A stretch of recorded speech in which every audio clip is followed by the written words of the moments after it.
Bakit hinahayaan ng Diyos na mangyari ang mga bagyo? Isipin ng mga tao bago dumating ang bagyo.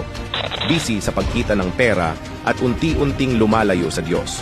Pagkatapos ng bagyo, malinaw na ipinapakita ng Diyos.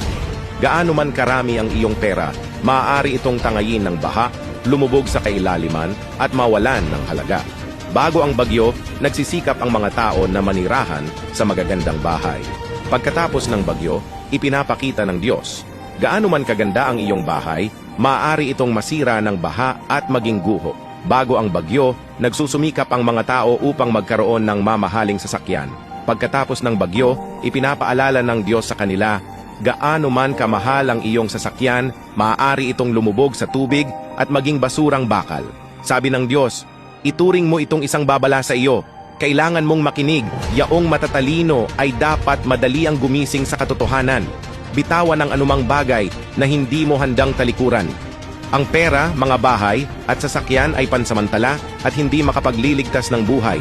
Tanging ang iyong mabubuting gawa, pagsisisi at pagtalikod sa kasamaan, at patutuo ng pagsunod sa kalooban ng Diyos ang makakagarantiya na ang iyong buhay at kaluluwa ay hindi kailanman mamamatay.